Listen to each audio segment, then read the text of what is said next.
Price the lord. ಪ್ರಲಾಪಗಳ ಗ್ರಂಥ ಅಧ್ಯಾಯ 2:19 ದೇವರ ವಾಕ್ಯ ಹೇಳ್ತದೆ, ರಾತ್ರಿಯ 11 ಜಾವದಲ್ಲೂ ಎದ್ದು ಗೋಳಾಡಿರಿ, ನಿಮ್ಮ ಹೃದಯ ಕರಗಿ ಸ್ವಾಮಿಯ ಮುಂದೆ ನಿಮ್ಮ ಕಣ್ಣೀರು ಧಾರಾಕಾರವಾಗಿ ಹರಿಯಲ್ಪಡಲಿ, ನಿಮ್ಮ ಮಕ್ಕಳ ಪ್ರಾಣವನ್ನ ಉಳಿಸಿಕೊಳ್ಳುವುದಕ್ಕಾಗಿ.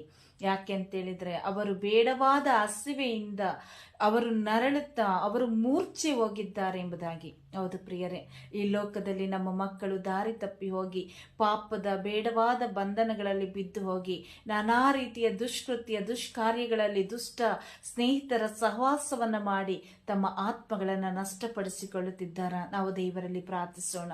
ದೇವರ ವಾಕ್ಯ ಹೇಳಿದ ಹಾಗೆ ರಾತ್ರಿಯ ಪ್ರತಿಯೊಂದು ಜಾವದಲ್ಲೂ, ನಮಗೆ ಸಮಯವೇ ಇರುವ ಪ್ರತಿಯೊಂದು ಸಮಯದಲ್ಲೂ ಗಳಿಗೆಯಲ್ಲೂ ನಾವು ನಮ್ಮ ಮಕ್ಕಳ ಪ್ರಾಣವನ್ನ ದೇವರು ಉಳಿಸುವಂತೆ, ಅವರ ಆತ್ಮಗಳನ್ನ ದೇವರು ಪರಿಪಾಲಿಸುವಂತೆ, ನಮ್ಮ ಮಕ್ಕಳ ಆತ್ಮಗಳು ರಕ್ಷಣೆಯನ್ನ ಪಡೆದುಕೊಳ್ಳುವಂತೆ, ನಮ್ಮ ಮಕ್ಕಳು ದೈವಿಕ ಕೃಪೆಯ ಅಭಿಷೇಕದಲ್ಲಿ ತುಂಬಲ್ಪಡುವಂತೆ, ಅವರ ಎಲ್ಲಾ ರೀತಿಯ ಪಾಪ ಬಂಧನಗಳಿಂದ, ದುಶ್ಚಟಗಳಿಂದ, ದುರ್ಮಾರ್ಗಗಳಿಂದ, ದುಷ್ಟ ಕಾರ್ಯಗಳಿಂದ ಹೊರಗೆ ಬಂದು ಸತ್ಯವಂತ ದೇವರ ನೀತಿವಂತ ಮಕ್ಕಳಾಗಿ ಅವರು ಜೀವಿಸಲಿಕ್ಕೆ ಬೇಕಾದ ಕೃಪೆಗಾಗಿ ತಂದೆ ತಾಯಿಗಳಾಗಿರುವ ನಾವೆಲ್ಲರೂ ಕೂಡ ಒಮ್ಮನಸ್ಸಿನಿಂದ ಹೃದಯದಿಂದ ದೇವರ ಮುಂದೆ ಕಣ್ಣೀರಿಟ್ಟು ಪ್ರಾರ್ಥಿಸೋಣ ಪ್ರಿಯರೇ. ನಮ್ಮ ಮಕ್ಕಳ ಆತ್ಮಗಳು ಸಂರಕ್ಷಣೆಯನ್ನ ಪಡೆದುಕೊಳ್ಳಲಿ ಎಂದು ದೇವರಲ್ಲಿ ಪ್ರಾರ್ಥಿಸೋಣ. Praise the lord.